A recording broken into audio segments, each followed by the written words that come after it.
السلام عليكم ورحمة الله وبركاته. الحمد لله رب العالمين. الصلاة والسلام على أشرف الأنبياء والمرسلين. أما بعد. உம்ராவுடைய கடமையை நிறைவேற்ற இருக்கிறோம். அல்ஹம்துலில்லாஹ். அல்லாஹு தஆலா எங்களுடைய அனைத்து காரியங்களையும் ஏற்றுக்கொள்ள வேண்டும். பொதுவாக வணக்கங்கள் ஏற்றுக்கொள்ளப்படுவதற்கு இரண்டு பிரதானமான நிபந்தனைகள் இருக்கிறது. ஒன்று இஹ்லாஸ், அல்லாஹுக்காக செய்கிறேன் என்ற முழு எண்ணத்துடன் நம்முடைய வணக்கத்தை செய்வது. அல்லாஹு தஆலா அல் குர்ஆன் சூரத்துல் பக்ரா 196வது வசனத்தில் சொல்லுகிறான், வ அதிம்முல் ஹஜ்ஜ வல் உம்ரத லில்லாஹ், நீங்கள் ஹஜ்ஜுடைய கிரிகையையும் உம்ராவையும் அல்லாஹுக்காக செய்யுங்கள். இரண்டாவது நிபந்தனை, நபி ஸல்லல்லாஹு அலைஹி வஸல்லம் அவர்கள் காட்டி தந்த பிரகாரம் செய்ய வேண்டும்.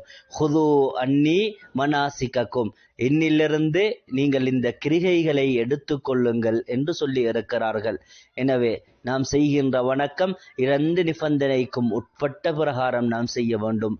உம்ராவுடைய வணக்கத்தை செய்கின்ற பொழுது நமக்கு நிறையவே நன்மைகள் கிடைக்கிறது. குறிப்பாக நம்முடைய பாவங்கள் மன்னிக்கப்பட்டு நாம் பரிசுத்தவாளிகளாக மாற முடியும்.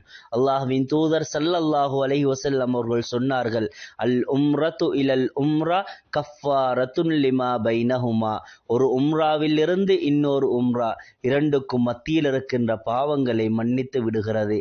அதுவே ரமலானில் செய்யக்கூடிய உம்ராவாக இருந்தால், உம்ரத்துன் ஃபி ரமலான், ரமலானிலே செய்யப்படக்கூடிய உம்ரா தஅதிலு ஹஜ்ஜத்தன் மஇ, என்னுடன் ஹஜ்ஜு செய்ததை போல கருதப்படும் என்று அல்லாஹ்வின் தூதர் ஸல்லல்லாஹு அலைஹி வஸல்லம் அவர்கள் சொல்லி இருக்கிறார்கள். இந்த உம்ராவுடைய கடமைகளாக 4 பிரதானமான அம்சங்களை பார்க்கலாம்.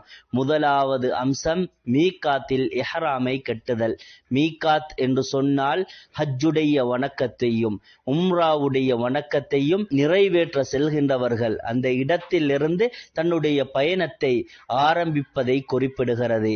மதீனா வாசிகளுக்கு துல்ஹுலைஃபா என்ற இடத்தையும், ஷாம் வாசிகளுக்கு ஜுஹ்ஃபா என்ற இடத்தையும், நஜித் வாசிகளுக்கு கர்னுல் மனாசில் என்ற இடத்தையும், யமன் வாசிகளுக்கு யலம்லம் என்ற இடத்தையும், ஈராக் வாசிகளுக்கு தாத்து இர்க் என்ற இடத்தையும் நபி அவர்கள் குறிப்பிட்டு விட்டு, ஹுன்னலஹுன்ன வலிமன் அத்தா அலைஹின்ன, அந்த எல்லைகள் அந்த ஊர் வாசிகளுக்கும் தான், அந்த ஊரை கடந்து வரக்கூடியவர்களுக்கும் தான் என்று சொன்னார்கள். இஹ்ராம் அணிவதற்கு முன்னால் செய்யப்பட வேண்டிய சுன்னத்தான காரியங்கள்: நகம் வெட்டுதல், மீசையை கத்தரித்தல், அக்குல் மற்றும் மர்மஸ்தான முடிகளை களைதல், உடல் முழுவதும் குளித்து கொள்ளல், ஆண்கள் பெண்கள் இருவரும் தங்களுடைய இஹ்ராம் ஆடையில் படாமல் உடம்புக்கு மட்டும் வாசனை திரவியங்களை பூசிக்கொள்ளல், ஆண்கள் வெள்ளை நிறமான தேய்க்கப்படாத கீழ் ஆடையையும் மேல் ஆடை ஒன்றையும் அவர்கள் வைத்துக் கொள்ள வேண்டும். பெண்களுக்கு இஹ்ராமுடைய ஆடை என்று குறிப்பிட்ட ஆடை கிடையாது.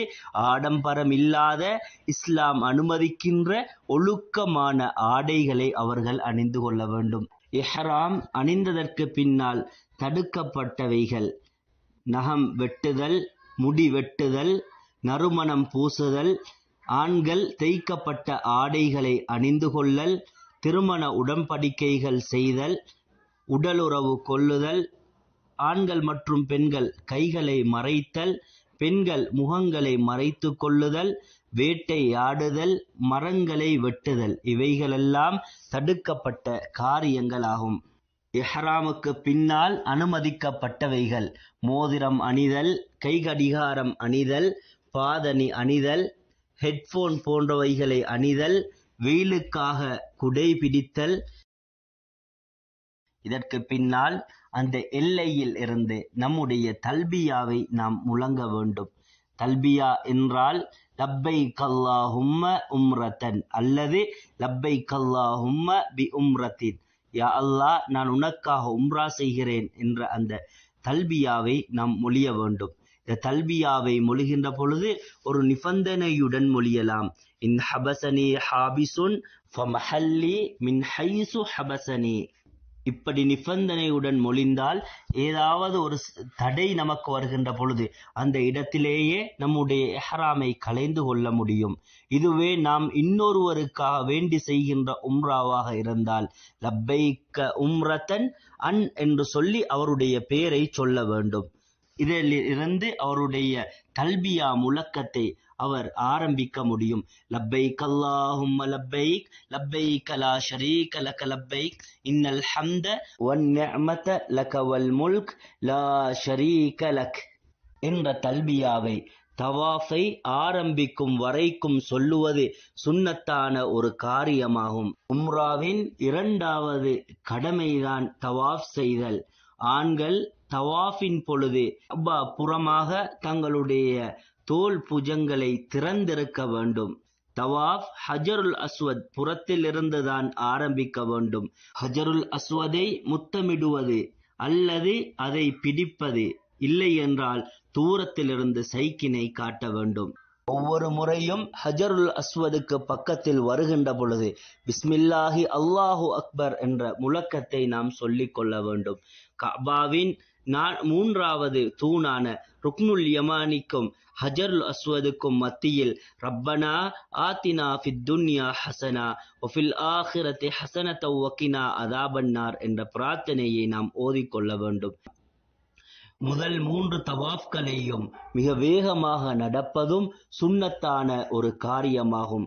7 தவாஃப்களை முடித்ததற்கு பின்னால் மக்காமு இப்ராஹிம் என்ற இடத்துக்கு பின் வந்து 2 ரக்அத் சுன்னத் தொழுவது சுன்னத்தான ஒரு காரியம்.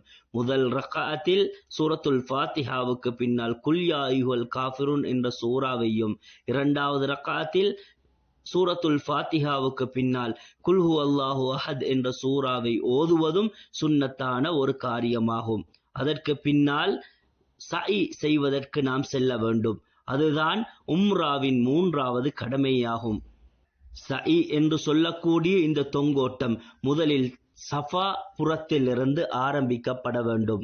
சஃபா மலையை ஏறுகின்ற பொழுது இன்ன ஸஃபா வல் மர்வத மின் ஷஆயிரில்லாஹ், பின்னர் கிப்லாவை முன்னோக்கி 3 முறை அல்லாஹு அக்பர் கூறியதற்கு பின்னால் லா இலாஹ இல்லல்லாஹ் வஹ்தஹு லா ஷரீக லஹ் லஹுல் முல்கு வ லஹுல் ஹம்து وهو على كل شيء قدير لا إله إلا الله أنجز وعده ونصر عبده وهزم الأحزاب وحده என்ற அந்த துஆவை நபிகளார் 3 முறை ஓதி இருக்கிறார்கள்.